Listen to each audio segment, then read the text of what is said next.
As an academy owner, you work hard to build trust with your students, their parents, and your community. But trust isn't something you claim, it's something you prove and earn. That's where Academy Safe comes in. We help academies like yours stand out with verified safety standards. Background checks for all staff, U.S. Center for Safe Sports certification, concussion training, defibrillators on site, CPR, first aid and AED certification, security cameras, rank and lineage checks, and verification of business insurance. Join the trusted martial arts registry that's redefining safety throughout North America. Lead by example. Show parents you're accredited with Academy Safe.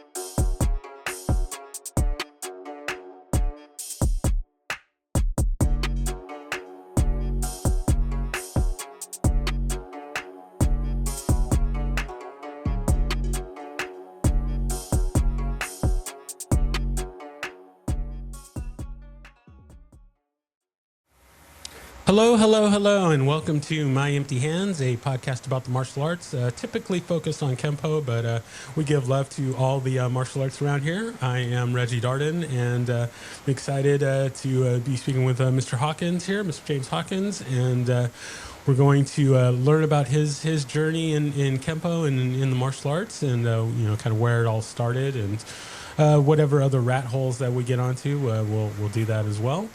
I usually start things off by just giving a little bit of my background. I currently train in multiple martial arts at this point. American Kenpo, Capoeira, Hapkido, Brazilian Jiu-Jitsu, Muay Thai, and I also have some experience in Taekwondo and boxing. So I stay busy with the job and the podcast and every other little thing that catches my eye. I stay busy. So that's my story, and I'm sticking to it. So we're going to turn things over to our guest here. So tell us, where did Kenpo find you? Where did the martial arts find you? Where did it all start? And we'll just kind of take it from there.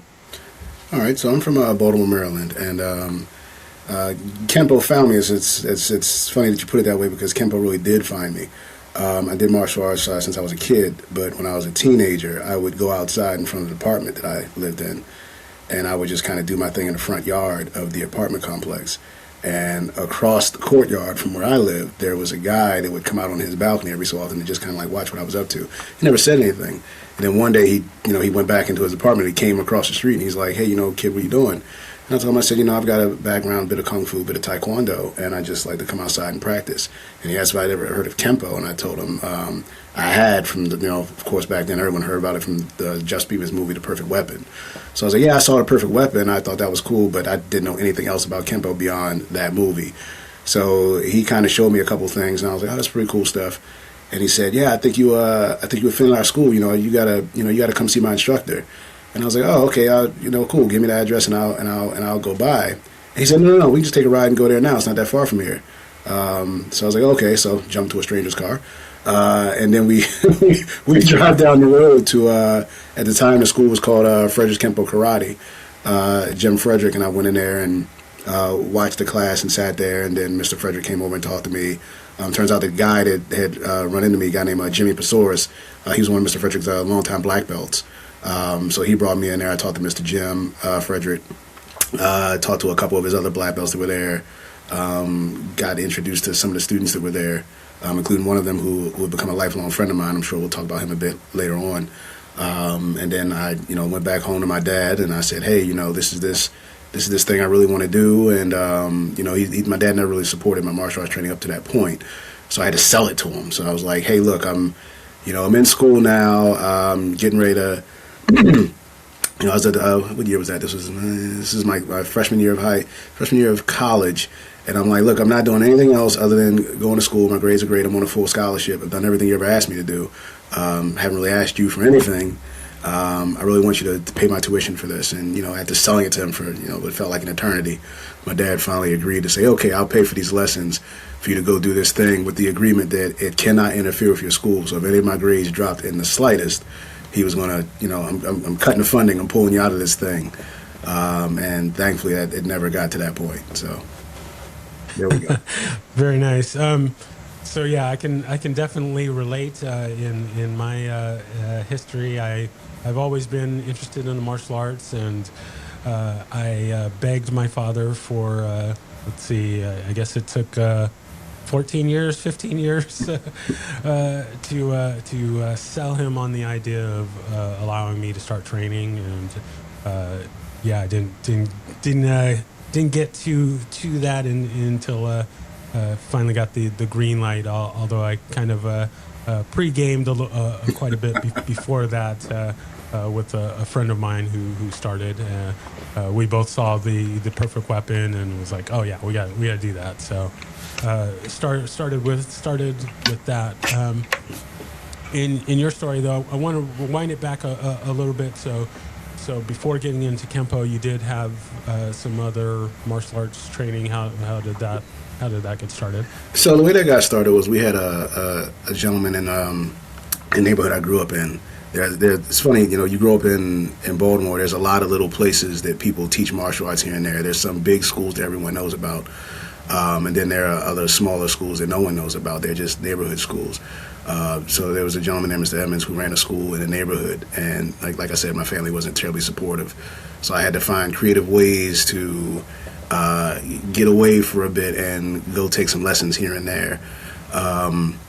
The classic way for me to get out of it was to tell my grandmother I was going to go visit my aunt around the corner. So my aunt Nita lived. I lived in one block with my grandmother, and my aunt Nita lived one street over on another block. So I say I'm going to go see Aunt Nita. This is before the days of cell phones tracking us and GPS and everything else. So I say I'm going to go see Aunt Nita. It was like, okay, if I said I was going to go see Aunt Nita, no one called Aunt Nita to see if I got there. So I was able to sneak away every so often for an hour here, an hour there to go take some lessons, and then eventually I would have to go to Aunt Nita's just so I can close that loop and say, yeah, I was there. Then there were times where I would go to school and then come home from school and, the bus took a little long for me to get home. The buses were late, so that's why I'm home 2 hours late. No, I wasn't. The bus was fine. I was taking lessons. But this guy was very generous with his time and taught a lot of neighborhood kids, free of charge. So that's how I got started in martial arts. And then, unfortunately, he passed away in my teen years, and then I just kind of didn't have anything else to go to and do. And then, as luck would have it, within a couple of months, that's when James Hawkins came across the street and was like, hey, why don't you go do this thing? And I was like, sounds good. Let me see if I can sell my dad on this idea. But yeah, I stuck with that first school for, when I lived in the city, and then eventually I moved into Towson, which is a county north of Baltimore City. But I still would frequently go into we would call it going into town, is what my dad would say, are you going into town? But I would always, I lived in Towson, but I didn't spend any time there. When I wake up, I would go catch the bus or get a ride with a friend, and I'm going to Baltimore City where I'm from. I never really felt at home there.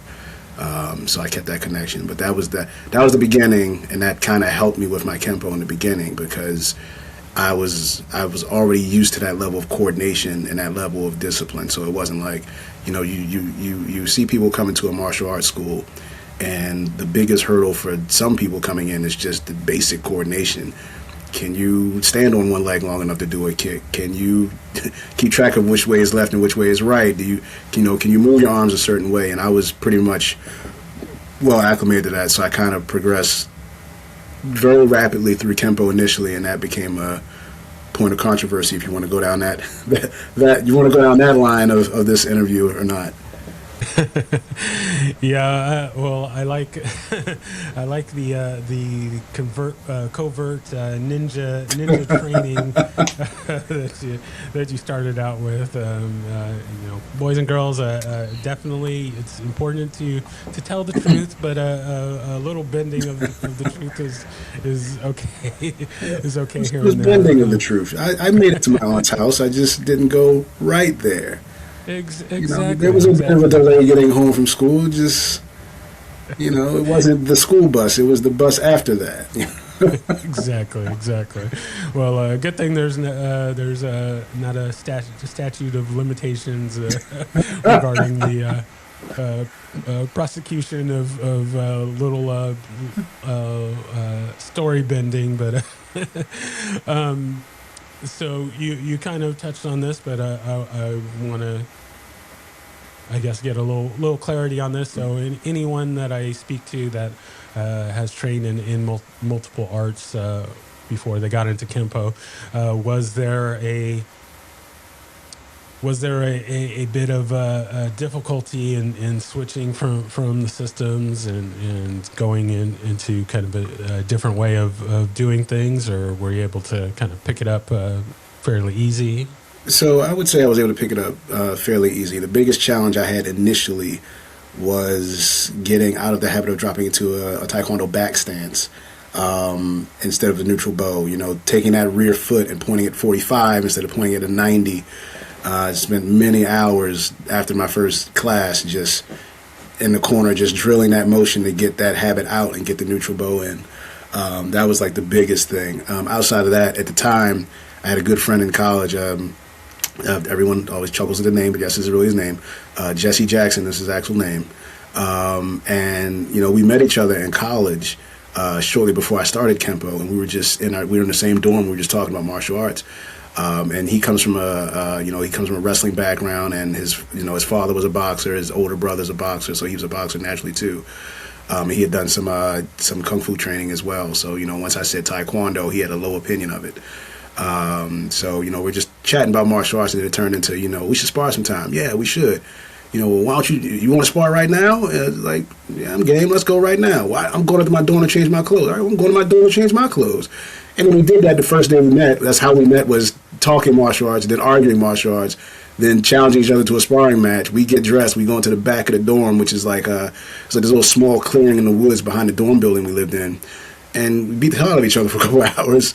And then when we were done, we were like, man, it was the best thing ever. We'll do it again tomorrow. And we are lifelong friends to this day, but we started off just constantly beating each other up behind the dorm. And then it became something that the people at our college, Morgan State, knew us for. Like, oh yeah, that's those guys that are always doing the martial arts stuff, beat each other behind the dorm. But he was better with his hands than I was. He was far better with his hands than I was. So once I started doing Kenpo, I didn't tell him I was taking something else, but he started to pick up on it. He was like, wait a minute. He was like, he stopped me one day. He was like, what are you up to? I was like, what do you mean? And he was like, the hand stuff you're doing, it's very different now. He's like, I'm not stupid. He's like, you're doing something on the side, you know. So, but yeah, that was the hardest thing, was getting more used to using my hands and staying at more of a mid to close range as opposed to Taekwondo, which is, you know, the hand is the last option. It's, you know, stay at long range, and that getting that back stance out of my system, so I can stop having people, you know, the instructor stop me in my form and go, back foot every time, back foot, back foot, back foot. But it didn't take as long as what I would make it sound like, and we can get into that, where I said my progression through Kenpo caused a lot of controversy from people who aren't from the area and didn't train at the same school I did, to see the work that I was putting in. Gotcha. Yeah, I can relate to a number of things there that you mentioned. My transition from Kenpo so I started with Kenpo, and then I moved into Capoeira. And my transition from Kenpo to Capoeira, I kept ending up in my left fighting stance, and it's like, no, we don't. That's not what we do in Capoeira. And so yeah, it took a while to get that out of my system. Or I guess unlearn it, relearn it. I guess unlearn would probably be the way to describe that. The other thing that kind of comes to mind and is interesting, in that your friend had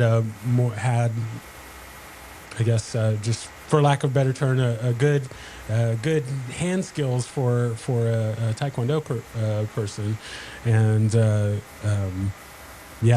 mean, well, I guess it depends on what kind of. I was a Taekwondo person. He wasn't. That was the thing. Okay. He was a boxer. Oh, okay. So we're starting off, and I'm just kicking his head off all day long, and then when we get close, he's boxing me up, and I got to create distance again. As the months go on through Kenpo, I stop creating distance, and we start fighting at hand range more often. And that's when he's like, wait a minute, there's something going on beyond the usual exchange of information. Because when I hit him with something, he would say, "How did you do that?" He'd do something to me. I was like, "How did you do that?" But he's like, "Wait a minute, you're doing stuff that I didn't show you. Like, where?" It's almost like, "Hey, man, you're not holding up the end of the agreement here. What else are you doing? Because you're not telling me anything." Okay, gotcha. I got it mixed up. I was thinking about The Perfect Weapon, and in my early years, that classic scene. well, yeah, my early years in Kenpo, I guess misguidedly thought that there was some sort of rivalry between Kenpo and Taekwondo. Yeah, And, yeah. I can see how you can make that connection for that movie. Yeah. So, well, I mean, it got fed a little bit at my Kenpo school. Every now and then we'd have, well, one thing is so my first teacher, he was, even though he was strictly just doing Kenpo, he taught I guess he shared a space with a Taekwondo teacher, and so I guess a lot of that kind of osmosis happened there. And so as Kenpo schools go, we were much better kickers than I guess your typical Kenpo school was. So we had that, and then from time to time we would have Taekwondo people come into our school and come to our sparring classes and whatnot, and that was kind of all our thing. Is like, oh, like we're gonna show these Taekwondo guys, what's up. And so yeah, there was quite a few of those battles back in the day. Not exactly the blood and guts era of karate going on, but we were definitely getting very close to that and shooting for that a little bit. Well, it's funny. We had a number of Taekwondo black belts in our Kenpo school who either were black belts in Kenpo at the time I got there, or ultimately earned their black belts in Kenpo at the time I was there. So there was, I'm just going to rattle off some names here. It was Raphael White and Jeff Striegel. These were guys that had their Taekwondo black belts already before when they got there. I was a Taekwondo black belt by the time I got there. Frank Raspa, Taekwondo black belt, Tony Benny. There was another guy named Tony, the guy named Dwayne. It was like it was weird how many Taekwondo black belts we had in the room who were like, okay, it's like everyone had the same connection at some point independently of each other. Hey, I got this foot thing down. I got to get these hands to go with these feet now. So it wasn't as much of a Taekwondo rivalry in our school, just because, when the time came to spar, the guys who had the dual experience were the ones that were kind of cleaning most of the clocks in the school. So. Exactly. Like it. Nice. So I will let you decide how deep that we want to get into this, but I mean, we've got to. I try and stay away from controversy, but let's go ahead and touch on this controversy regarding your I guess progress through the ranks. And yeah, I mean, we'll don't want to get too much into the rat hole, but of course there's it's fine. Always it's water under a well-worn bridge at this point. So this is circa 2006, so 20 years ago.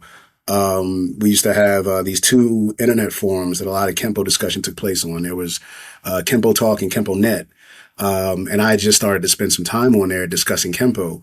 Initially, it was just because of my love of the art. I just wanted to talk about it with more people. I couldn't get enough of it. I was always watching videos, reading the books, anything I could get my hands on, anyone I could talk to. I was like Kenpo evangelist. But there's a lot of there was like a social hierarchy already in place. So there was the senior guys, so to speak, that everyone listened to, and then no one kind of listened to anybody else. So I realized early on that having conversations with people and saying things that they agree with, no one engages you in conversation. No one talks to you. If you just say something they agree with, they read it from wherever they are and go, oh, that's nice, and they move on. But if you say something that they don't agree with, or even worse, you say something that they do agree with, but in a way that they don't like that you said it, now people engage with you because they have to try and either prove you wrong or put you in your place and say you're not being as respectful as we want you to be in this space. So I was doing a lot of that at the time. I was doing a lot of things that really try and rub people the wrong way just to get them to talk. So I would say things like, you guys are all doing the same thing. None of you guys are really thinking about your Kenpo. You guys aren't thinking outside the box. I would sign off on all my forum posts. I'm from outside the box, Maryland. Like I was really leaning into that character to the point where some guys thought like that this guy really thinks this stuff.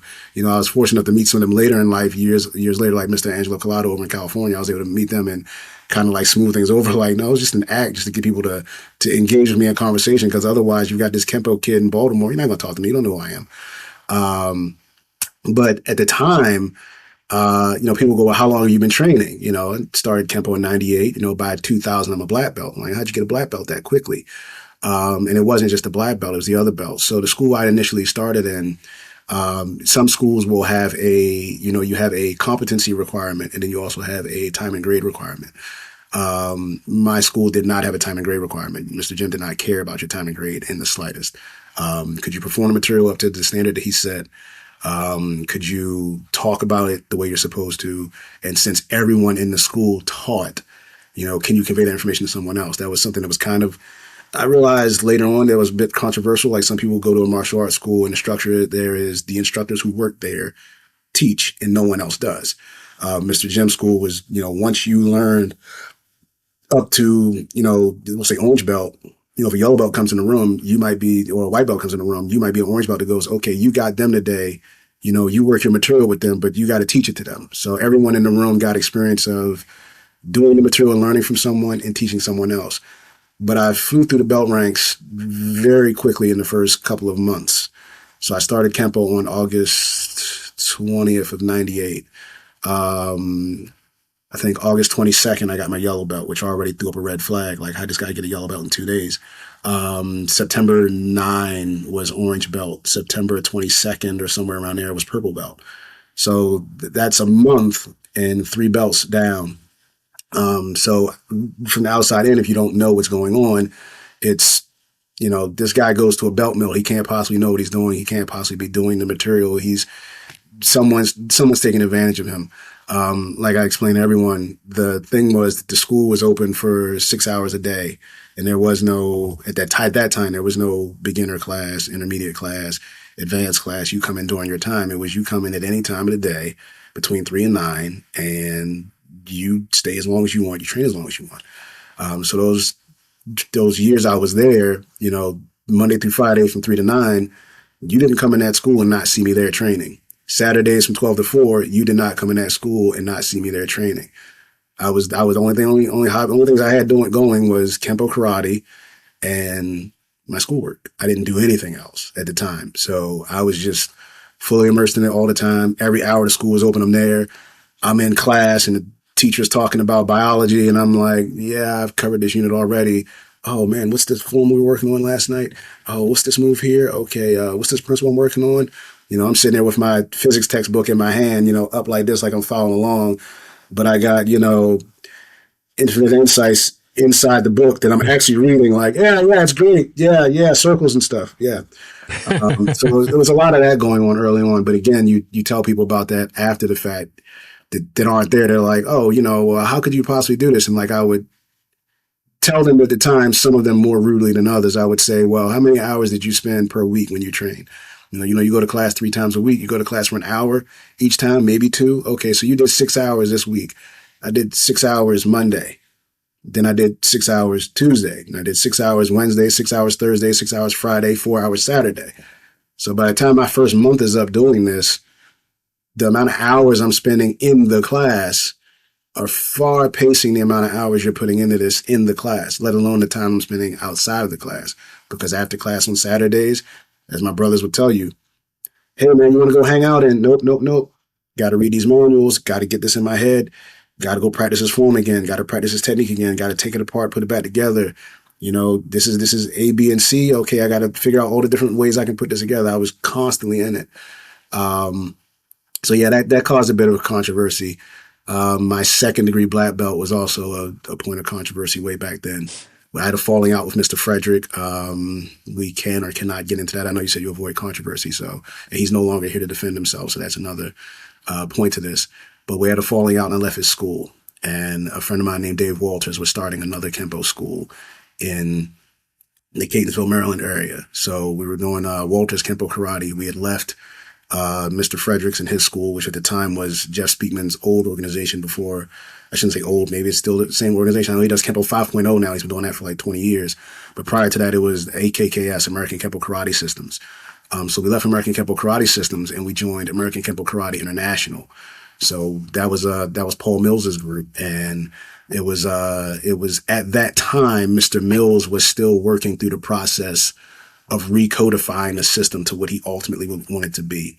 So I believe at that time he was going belt by belt through the system to reorganize it and repackage it. So at that time it was from yellow through blue was the new material. It was yellow through blue was new material along with a few techniques that weren't really tampered with too much, we'll say, and also a knife curriculum. So we went ahead and did all that, and we were getting up to speed on that. And then from green on down, at that time, it was still just, we'll say, standard Mr. Parker's Kenpo. Of course, nowadays they would tell you it's all Parker's Kenpo. It's just their way of teaching it. So we started doing that, and they had their black belts where you would go to Vegas. I think was it Vegas? Might not be Vegas. I might be thinking of a different organization. But anyway, they had these international camps you would have to go to if you want to test for your black belts. I had no intention of testing for a black belt at all. I was just there I got my first degree black belt. As far as I was concerned, I was done. I didn't need any more tips. I just want to practice the things I got now. That's all I want to do is practice the things I got. I've always kind of been that way. I get a black belt, cool. Now just let me just play with, I got the toys, let me play with the toys. But we go to Mr. Bruce Smith's school, who we were training under, and he had 3 other guys he was doing kind of a pre-test for their black belts before he takes them to the international camp. So since they had odd numbers, Bruce says, James, get out there and go, give them a body so you can have 4 people on the floor to do the test. So I volunteer, okay, sure. Yes, sir. I do whatever you tell me. So I go out there, I do the test. I start off just throwing the attack so they can do the techniques on me, and then I kind of fall off. And he's like, no. You're out there, just you do it back and forth. He's like telling me, like, no, do it like you're really out there. So we go through it, and I do the whole test with these guys. I do everything they're doing. And then when the test is over, I go to sit back in the crowd, and Bruce says, no, you stay out there. Didn't think anything of it at the time, so I sat down. He says, all right, kneel down with the rest of them. So these guys are kneeling down, putting their head on the floor, etc. I pick my head up, and now I've got a second-degree black belt in front of me. And I'm kind of looking at him, looking at Dave Walters, and looking at the other people, and I'm like, I don't know what's going on here. And he's like, you did the test with them. I think that you did this as well as they did. So it doesn't look right for me to promote them and not promote you because you just did what they did as well as they did. And they were preparing for it and you weren't. Like I wasn't preparing for this. I just came in. So he promoted me to secondary black belt. Long story short, that caused some issues with him later on that I didn't realize. The politics of it was he was not supposed to promote me to black belt. So it became you're not a AKKI black belt. You're a Bruce Smith black belt. I don't care about organizations anyway. I never did. So I'm a Bruce Smith black belt. Awesome. That's the guy I know. That's the guy that spent all this time working with me. So I'm a Bruce Smith black belt. Okay. The other thing was, you haven't even been a first degree black belt for a year yet. It was like 10 months after I got my first degree black belt. I got my first degree black belt June of 2000. This is April of 2001. I'm a second degree black belt now. So there's a lot of people trying to talk me out of the belt. And I'm like, I am a guy that's way senior to me has put this around my waist. And now there are random people who I don't know who are calling me on the phone from all over the country to tell me how horrible of a thing he did, how he shouldn't have done what he did. And some people went as far as trying to tell me, he took advantage of you and took your money. And that's where I kind of had to draw the line in the concrete, not even in the sand. Now I got to stop all of you because he never took a penny from me. He never charged me for a lesson. He didn't charge me for a test. There was never an exchange of anything beyond information. The man was extremely generous to me, never did anything wrong. So anyone apologizing on his behalf immediately had me put a wall up whoa, wait a minute, you're apologizing for things that never happened.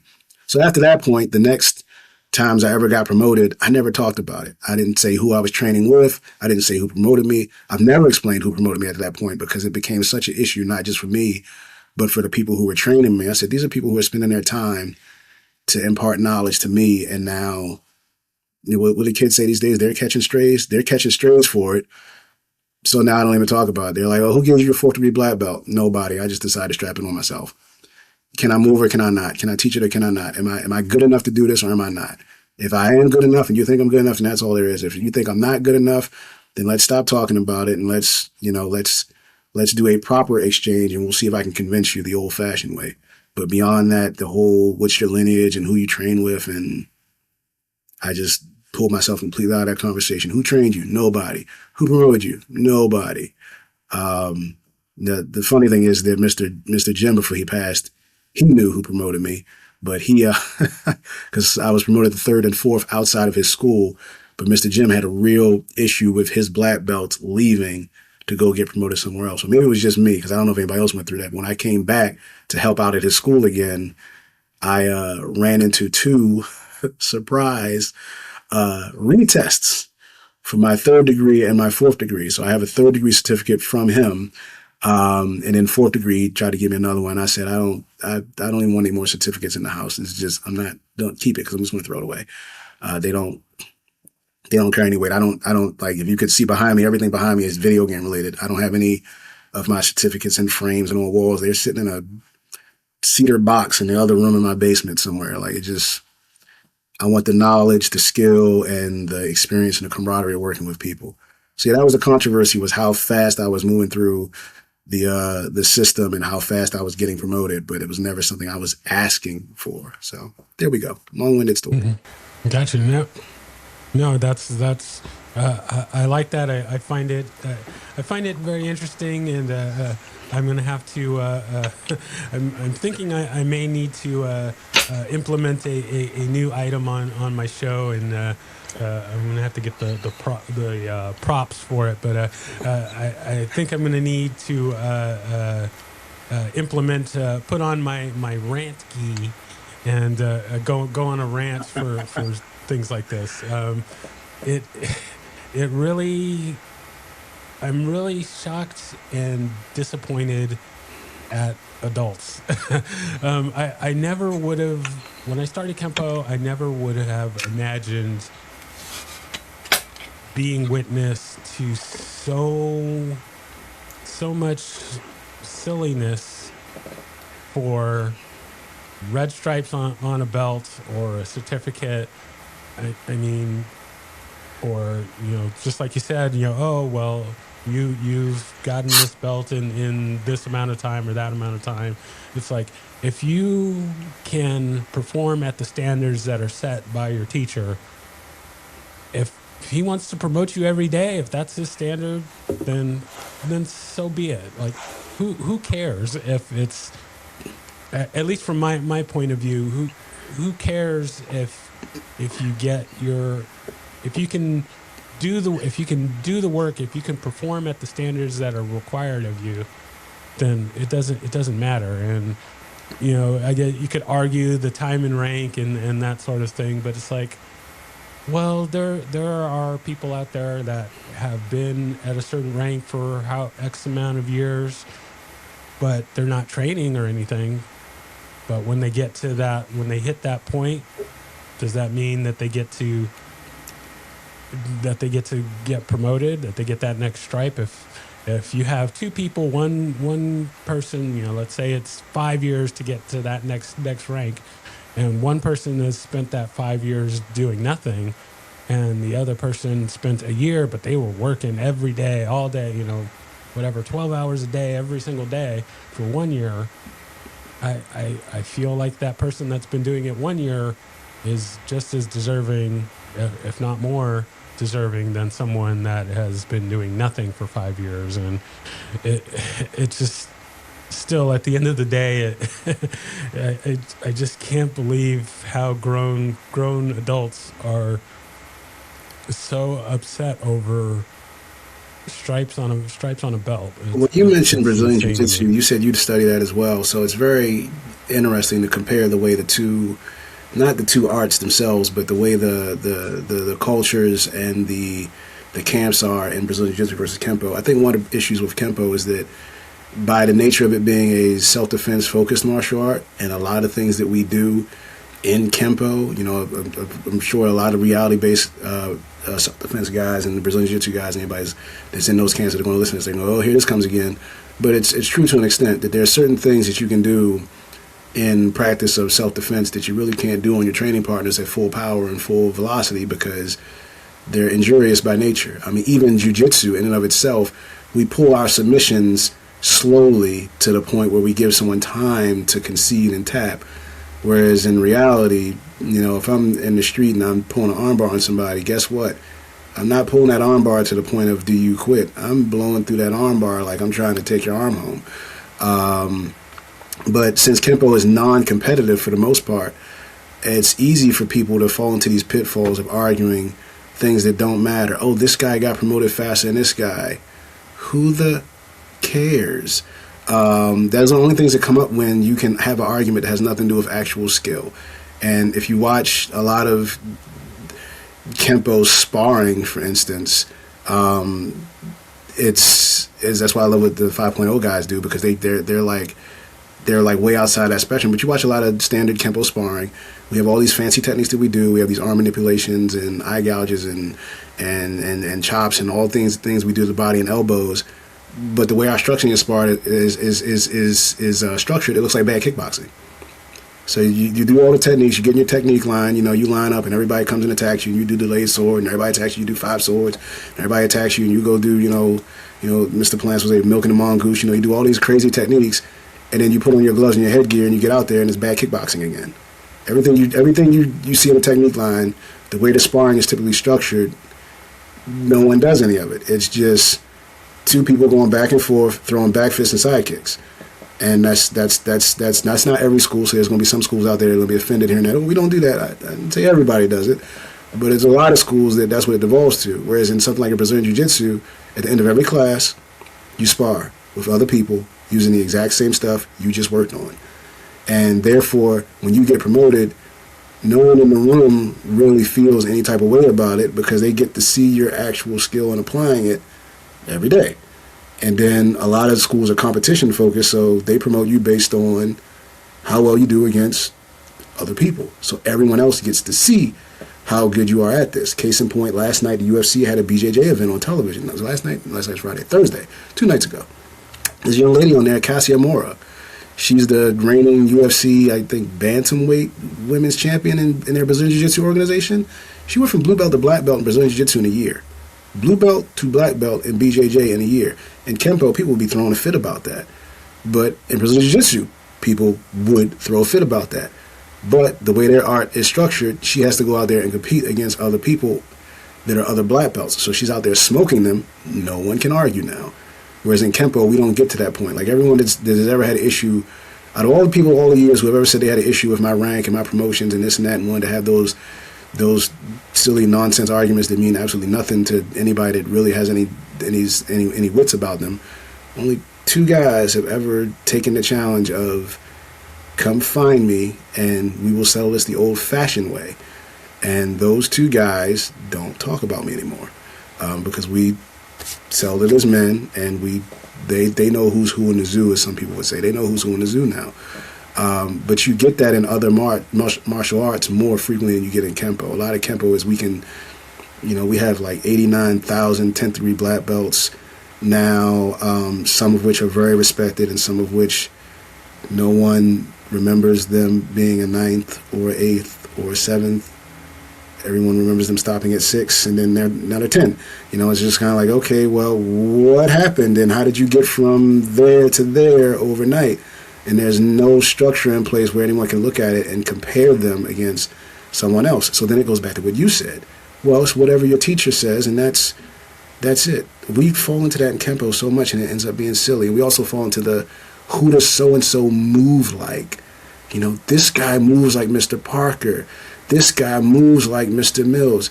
You, like you said, you do Brazilian Jiu-Jitsu as well. You don't ever see somebody in Brazilian Jiu-Jitsu going, man, that guy moves like Helio Gracie. Man, that guy moves like Gordon Ryan. Man, that guy moves like Marcelo Garcia. It never comes up. No one ever says anything like that in the BJJ community. No one cares. No one says, oh, wow, man, his armbar looked just like Horace Gracie's armbar. Man, that's the guy. His armbar looks just like... They don't do that. It's, okay, yeah, this guy's good on the mats, or he's a good teacher on the mats, or he's both. That's all anybody cares about. Same thing with Taekwondo. No one says, oh, man, that guy moves just like Jun Ree. That guy moves just like Il Cho. No one does that. But in Kenpo, we because we study motion so much in the art, we fall into this trap of, this person moves like someone we respect, So that means that person's good because they move like someone we respect. And if they move like someone who we and I'm not including myself or you in this, don't respect, all of a sudden that person's no good. I saw someone saying something the other day about one of the instructors from the Boston event. And that guy has been training with the same instructor for almost his whole life. And he moves very similar to the instructor he trained under. But this one person I'm using as an anecdote doesn't particularly care for that person's style of Kenpo. So it became this guy's no good because he looks like that guy when he moves. That doesn't happen in any actual martial art that's a bit more battle tested than what Kenpo has started to become, where we have guys with really high ranks on their belts teaching self-defense who've never been in any kind of live fire situation where they have to actually use it, either personally or professionally, or people that have never had to spar outside their little circle. And this is where this comes from. This I'm going to talk about these other things that ultimately don't matter. It really doesn't, because no one cares what belt you are when it really counts. No one cares. Exactly.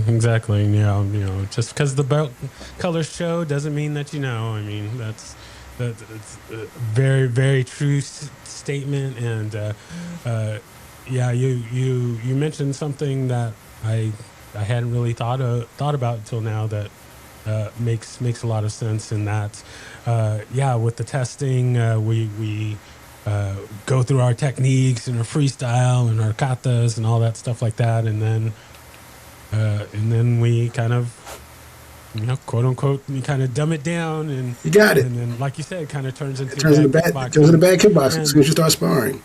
And it's not that that's a bad thing for the test, but it is hard for this art for us to go full blast if you were to compare it to like Brazilian Jiu-Jitsu. I mean, you said it yourself. After every Jiu-Jitsu class, you're doing the real thing. I mean, yep. I know at our school, we do our warm-ups, we get the instruction of whatever move that we're working on. Mm-hmm. Then we do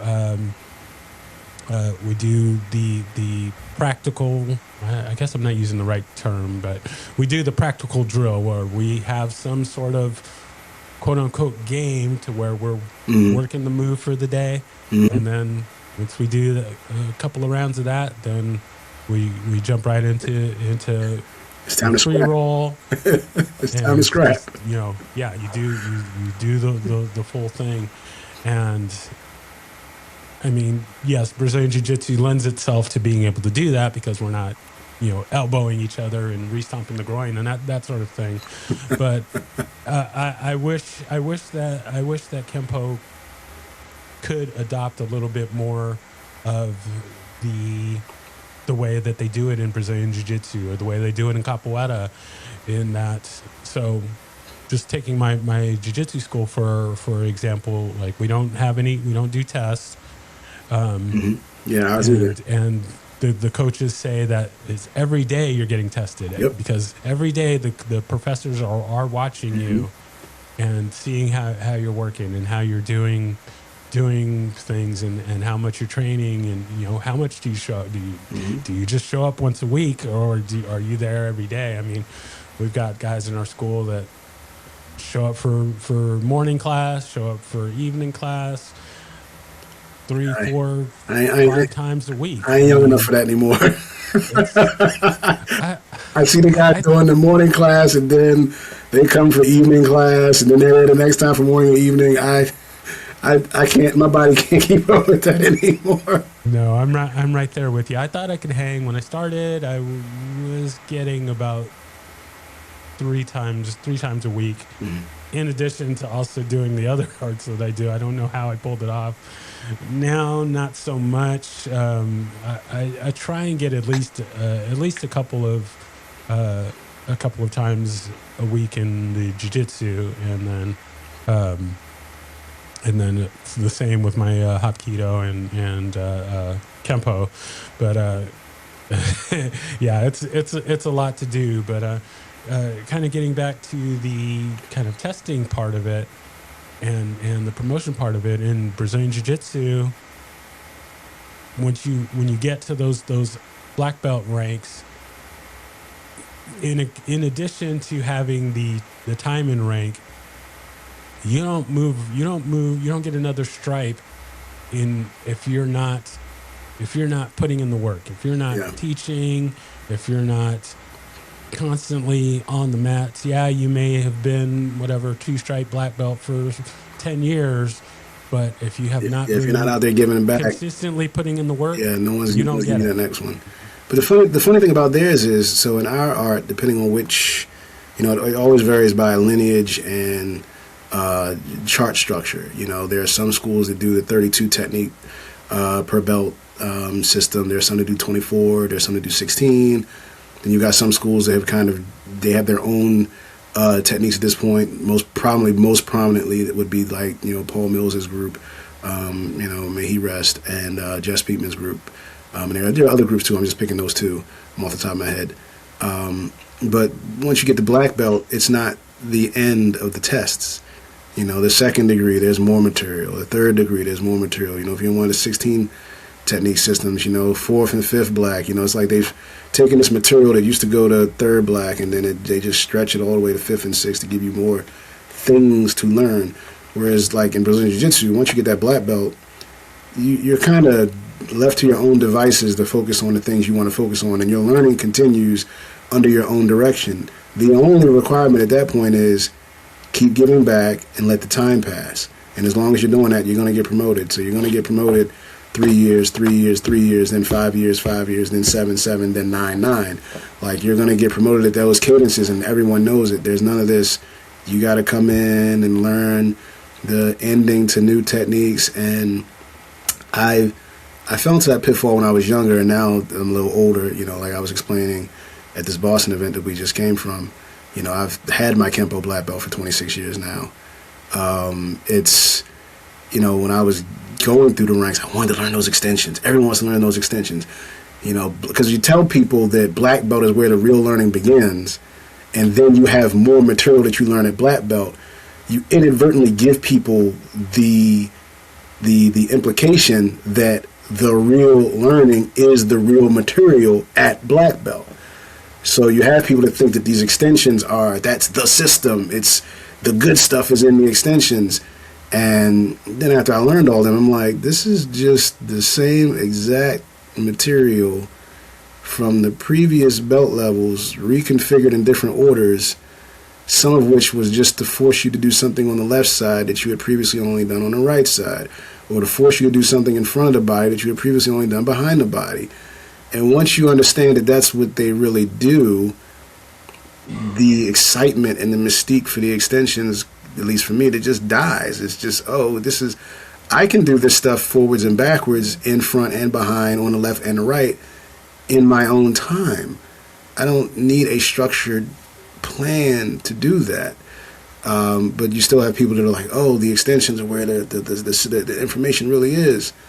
And that's kind of a pitfall that several other arts don't fall into. And I know it's starting to sound like I'm really dumping on Kenpo.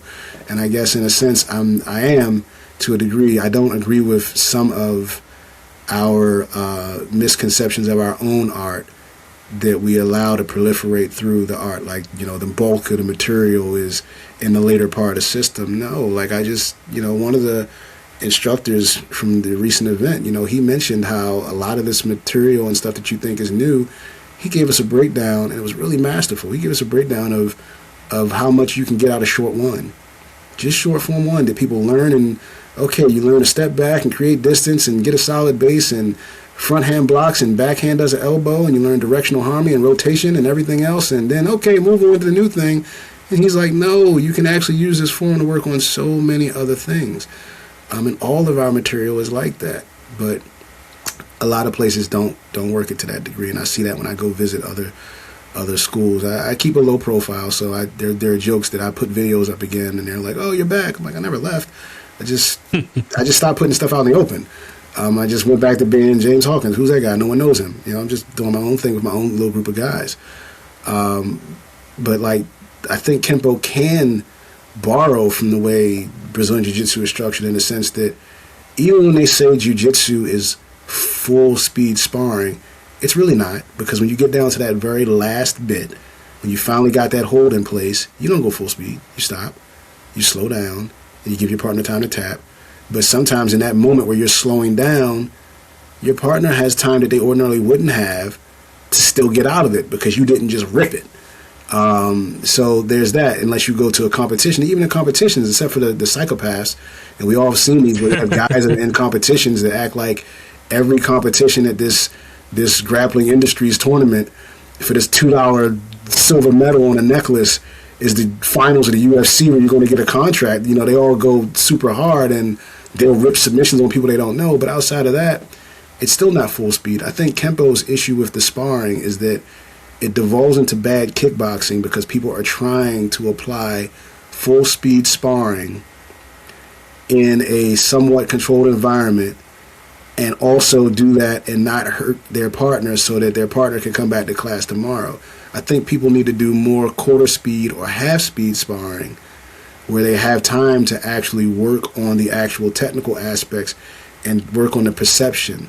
So one of the things we talk about is the different speeds in Kenpo. There's your physical speed, there's your speed of perception, how fast can you recognize what the threat is, and then how fast can you pick the proper response to that threat. And that's the order is you got to recognize the threat first, then pick the response, and then actually do the response. That's the 3 speeds. But once we do full speed sparring, most people never get out of the back fist, side kick, reverse punch, and that's it. You don't allow people to kick to the legs and do low line kicking. I know some schools don't do it for insurance purposes. But once you throw that out, well, a lot of the stuff we do in Kenpo is low line kicking. But when sparring, we don't allow it. We do lots of arm traps and hand traps and joint manipulations on the arms and shoulders to throw people to the ground. But again, once you start sparring, a lot of schools don't allow it. So you practice these pieces, and then when you get to your live practice, you can't use any of it. So people don't develop the actual skill to utilize and actualize the techniques that they've learned in the art to be able to apply the art. And then that circles into arguments of, I don't think your belt's worth anything because you got it from this guy and I got mine from this guy instead, and my guy has the real knowledge and your guy doesn't. Yeah, it's no one cares. Yeah, exactly. Yeah, it's a mess. It always makes me think of so there's this the movie The Foot Fist Way, and if you're not familiar with it, about a Taekwondo teacher and kind of his struggles through going through the school and whatnot, and he's got not a great relationship with his wife and all these different things. But at one point in the movie, he is getting to an argument with his wife, and he's talking about, oh, well, I'm a 8th degree black belt. You know, I'm a professor. And she's like, not like at a college. You're a Taekwondo teacher. Like, that's all well and good, but outside of a Taekwondo school, it means nothing. There's a known character in our own little Kenpo circle who does this. And there are some people who are going to watch this and they're going to laugh that I bring it up. I am not naming any names, but there's someone in Kenpo who is a doctor, and man, will they tell you they're a doctor? But you are not a doctor in everything in the world. You're a doctor at one specific thing, but any chance they got, they'll tell you, yeah, I can do this and understand this because I'm a doctor. You're not a doctor in anything even remotely adjacent to that thing that you're telling us you're a doctor about. Yeah, it's funny to me, but yeah, I'm with you in that. Yeah, there's a lot more. There's a lot more to it than just learning the things and waiting for getting the extensions and stuff. Like, no, you get the system when you get the base stuff. The extensions, that's just the sprinkling on the top. So we use this term a lot in capoeira, and I would assume it may be in other arts as well, but we talk about working on the rice and beans. That the rice and beans are what's going to feed you, and then all the seasoning and all that stuff like that. That's nice to have, but you can't survive on seasoning. But if you want to survive, you got to get the rice and beans. You got to get your basics. You got to get those base techniques. And in our school, and I'm sure other schools do it, but we'll just take delayed sword, and my teacher will be like, okay, how many things can you come up with off of delayed sword using the Kenpo principles, addition and subtraction and all of these different things, altering. And we'll kind of start thinking, oh, okay, yeah, maybe I can come up with like 10 techniques or 15 techniques. And he's like no, there's no limit to how many stuff you can come up with. Just take just the yellow belt material, and you can go for years off of just that. There's a whole bunch of other belts worth of material, and so to just be trying to chase, oh, well, what's the next technique? What's the technique? Like, how well do you really understand this technique before worrying about, oh, let me get the next technique so that I can get my next belt? Like, how well do you really know the material that you have now? Yeah. And yeah, I was very fortunate enough that one of the things that Mr. Frederick did was he really introduced me to a lot of other people in Kenpo who were outside of our particular line. So he always, he was very much wanted people to be loyal to him and loyal to his school, to a fault, I would say. But not so much that he didn't want you to study and train with other people. He just wanted to make sure that you studied and trained with other people and came back home, if that makes any sense. He didn't want to lose students, but he didn't mind you going to see other people. He actually encouraged it. So he had many people come in to the school over the years to teach seminars, or he would tell us of seminars in the area that we could go to meet other people. So I've had seminars with Mr. Polanis many times, Mr. Trejo a couple of times, Doc Chappelle, I think twice, Jeff Speakman, Larry Tatum. Been on the mat with all these people who've been doing Kenpo long before I even thought of it, and getting to pick their brains and learn their tendencies and this and that. Not just their interpretation of the art, but everyone kind of focuses. The art is so deep that a lot of people focus on specific pieces of it. Like whenever I go to teach a seminar on Kenpo, every seminar I've ever taught on Kenpo, I focus more on the contact and control manipulation aspect of the art, because everyone else, like again, I keep going to Boston because it's the thing that I just did most recently, but we had 8 seminars over the weekend, and for the most part they were fantastic seminars, focusing on what we do most commonly in Kenpo, which is lining people up and playing billiards with their body. We hit them everywhere we can, and we put them where we want them so we can hit them some more. And my topic is always to give people a bit of a different side of the art. I focused on the manipulations we do to the body without hitting them, because there's a lot of our techniques that do a lot of actual vertical grappling, we'll say, or manipulation, and it's not really like people kind of blow by it to get to the hitting. I poke fun at these seminars and I ask people who has this technique on their favorite technique list, and I always pick techniques that I know no one has on their favorite technique list.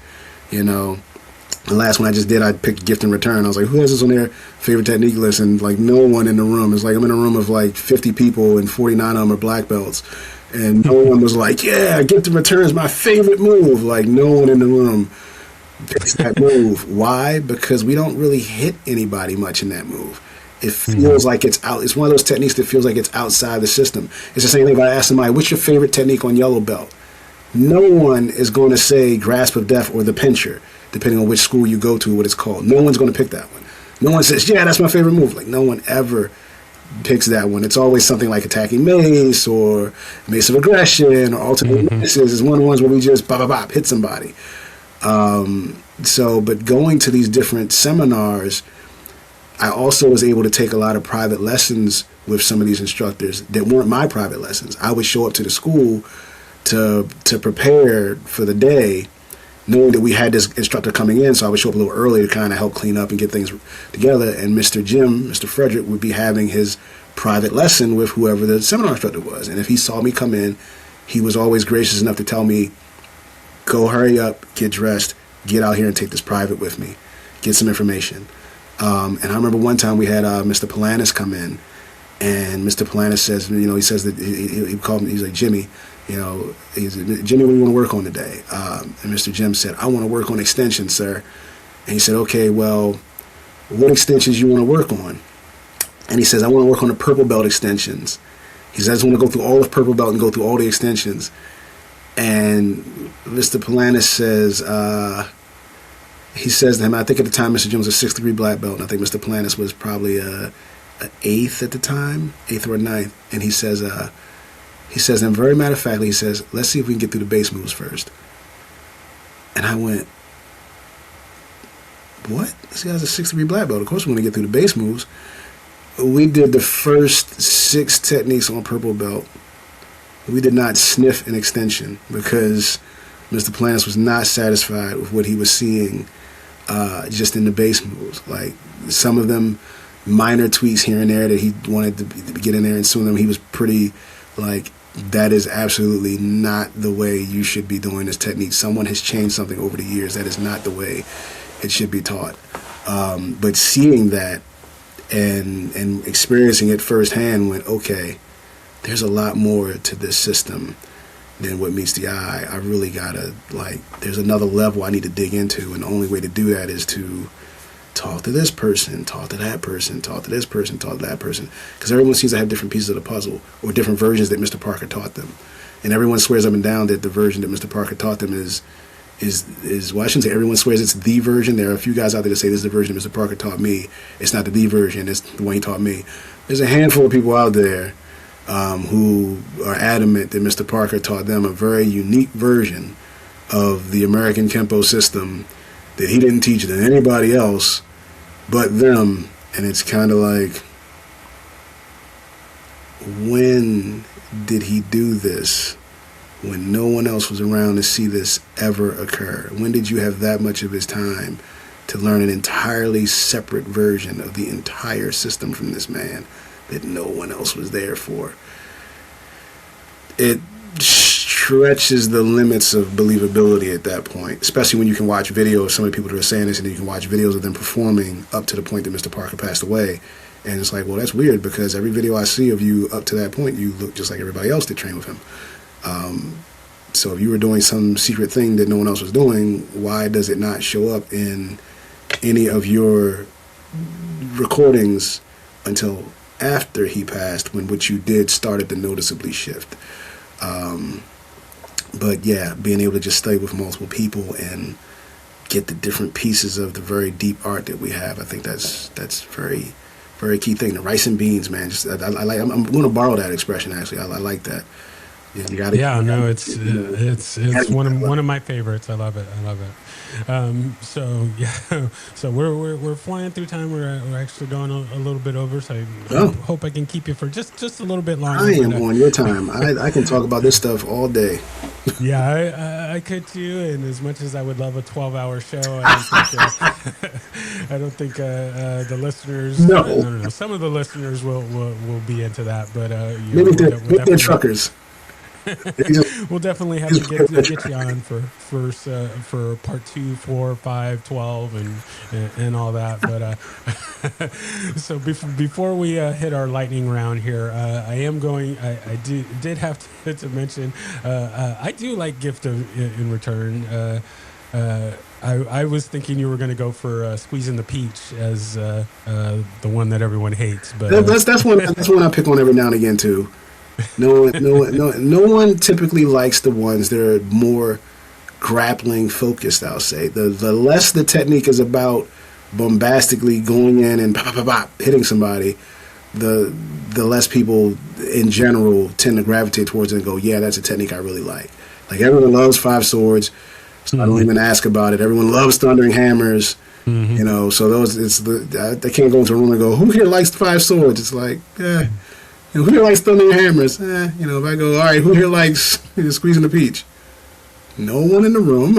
Yeah, no one likes squeezing peach, but yeah, some of those I like to call the Kenpo All Stars because I've seen them. So I started in a Tracy's version, and then moved to the Ed Parker version, and Five Swords was in both. Thundering Hammers was in both. Snapping Twigs was in both. So any of those that show up in each of the versions, those are my all stars, and yeah, usually those are the ones that everyone loves. So That's what I like about martial arts in general is I tend to tell people if you can find a solution that multiple arts have come up with, or particularly multiple arts that come in different parts of the world have come up with, there's a key concept or a key principle or a key technique there. If you see the same thing keep showing up in different places, different parts of the world, like when European and Western wrestling have come up with a solution, and then you see in Brazil they came up with the same thing independent of each other. You see in Japan they came up with the same thing. It's like, okay, these different parts of the world all came up with the same thing. There's some meat there. So when you see the same technique in this Kenpo, but you see it in Kung Fu, but you see it in Shotokan, and you see it in Taekwondo, it's like there's something there because everyone keeps going back to it. Yeah, that actually just reminded me. One of my previous guests, he's not a Kenpo practitioner, and we were talking, and somehow Five Swords came up, and he was like, "Oh, I know Five Swords." He's like, "I teach Five Swords." It's like, but you're not a Kenpo. I mean, not like we own the rights or anything to it, but it was just like, but you're not a Kenpo person. And he's like, oh, but it's a great technique. Like, why am I not going to teach it? So he's like, yeah, I teach Five Swords to my students, and it's like Taekwondo and stuff. So, yeah, good stuff. Good news travels fast. So I like that. All right, so we are going to move into our lightning round here. I got a few little questions here as we wrap up. So the first question being, do you have a favorite technique? Do I have a favorite technique? And why is it squeezing the peach? And why is it squeezing the peach? My actual favorite technique in the entire system is, believe it or not, delayed sword. Because it gets so much material out of just that technique. Teaching delayed sword, but also teaching people the inherent problems in delayed sword if you actually try and apply it in an actual situation. Key problem being no one gives you a dead grab in reality. No one grabs you and doesn't disturb your base, which causes some own issues. And if they really grab you violently, the idea of picking your foot up off the floor to kick someone that already has full contact with you and you don't know how to grapple is a very, very bad idea.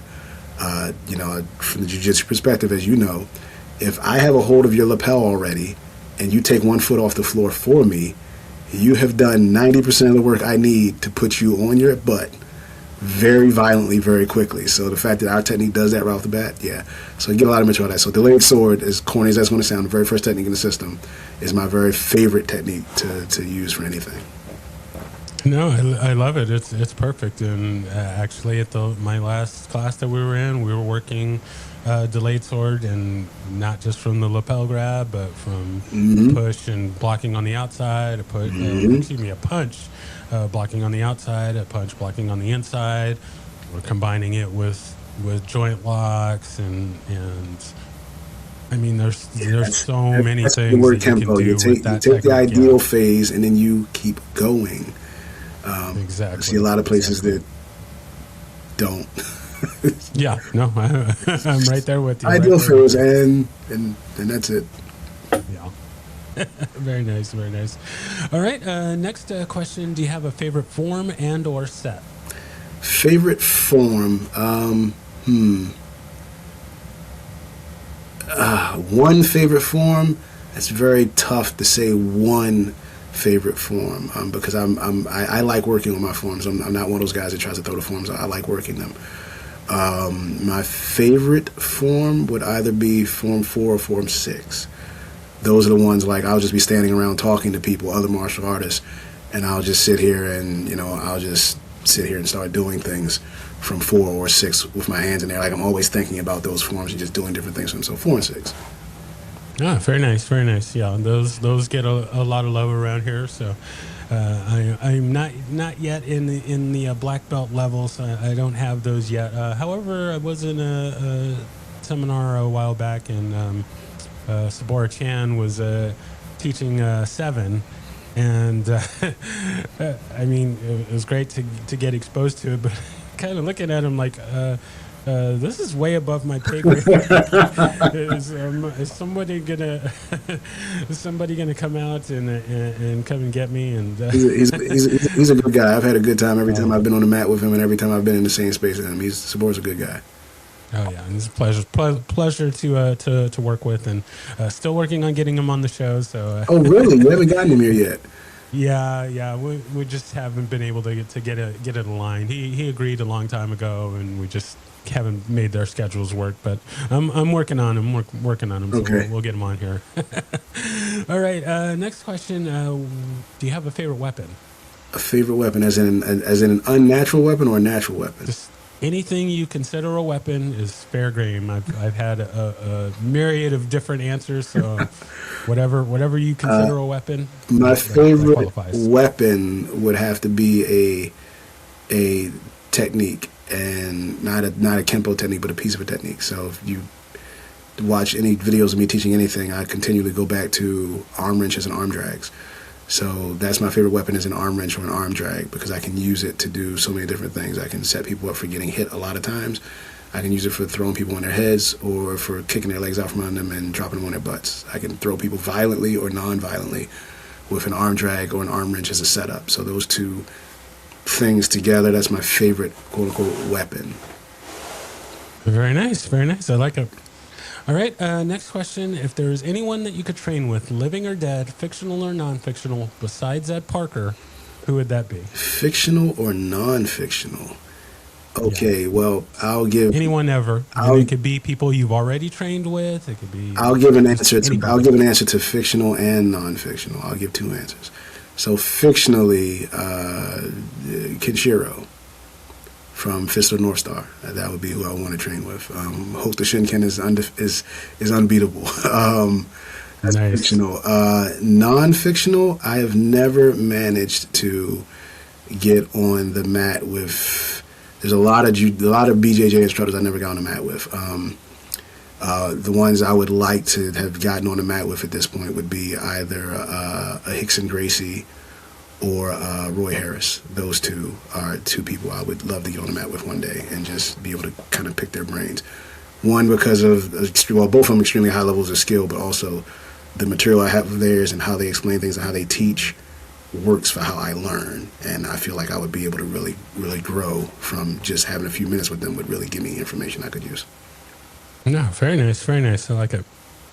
All right, our last question here, and is something that motivates you, that always motivates you to train, and or something that you'd like to put out to motivate others to train. Now, I'm going to kind of change this up a little bit, because something came up the other day that I hadn't really thought about. But so I usually use the example of the movie Rocky IV, when he has the training montage. He's running in the snow, he's chopping the wood, he's throwing the boulders, all that good stuff.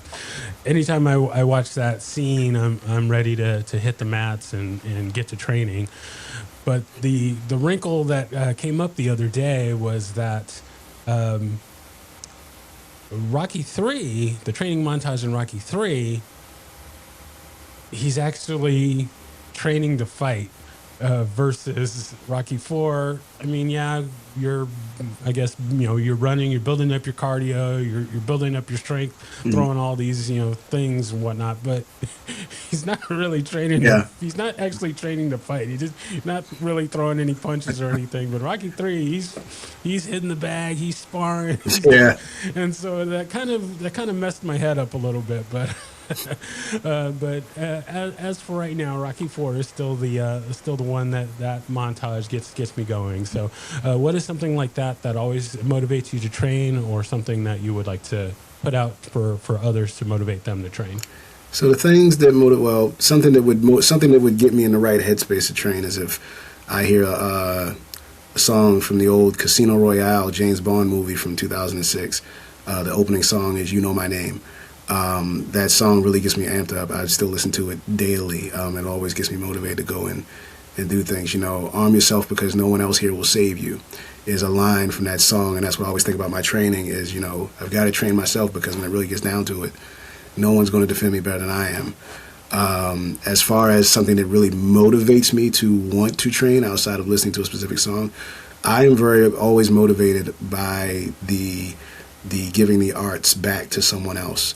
And my mindset is I can't effectively give it back to anyone else if I'm not doing everything I can to be good at doing them and exceptional at teaching them. So I'm always focused on how well do I know these things to be able to convey them to someone else. Because being able to do them well enough to defend myself, that's one thing. Being able to convey the information to someone else and conveying it in a multitude of different ways you need to be able to get through to different types of people based on their personalities, their biases, and how they learn, that's kind of a thing that motivates me to look at things in a much deeper level, because knowing how to do something is like level one, but conveying it to other people so that they too can do it, it's so many levels above just you doing it on your own. Exactly. I like it. All right, so we are now at our very final piece of business for today, and that is the shameless self-promotion. So you can plug anything that you want, or if there's anything that we haven't covered that you wanted to say, you now have the floor, and then we will close out from there. All right, I don't really have anything much to self-promote. Anybody that wants to get a hold of me, I'm pretty easy to find on the social media. Kenpo Jiu-Jitsu 3 is kind of my handle everywhere. So you can find me on any socials like that. I do like to travel around and share the arts, particularly the art of Kenpo. I go where I'm asked to go. So like I mentioned the Boston event, I went there because someone reached out and said, hey, do you want to teach at this event? Absolutely, I would love to go there. I don't charge people to go and teach because it's something that I get pleasure out of. I'm not trying to make a living off of martial arts. I'm a high-level manager for Johns Hopkins. I make enough money doing that. Martial arts is my safe space. So if someone wants me to come out and teach a class at their school, give me a buzz. As long as you can make it so I'm not spending money. I'm not losing money to go do it. I will gladly lose the time, but I will not lose the money to do it. And that's it. All right. Excellent. Well, I thank you so much for taking the time to share your story, and hopefully we can get you back on to get to some of the things that I usually ask. But we got on our rat holes and stuff, and I got my rant gi ironed and pressed and ready to go. So that's all fine. But I just thank you for sharing your story, and we'll definitely have to do this again. I'm excited to get this together, and can't wait to share it out with the folks. And just once again, I can't thank you enough for being on. It was a real pleasure to get to talk to you, and we'll have to do this again real soon. All right, looking forward to part 2. Thanks again. It was good catching up. I know we had some challenges getting our schedules lined up too, but we made it happen. Right on. Well, thank you so much. All right.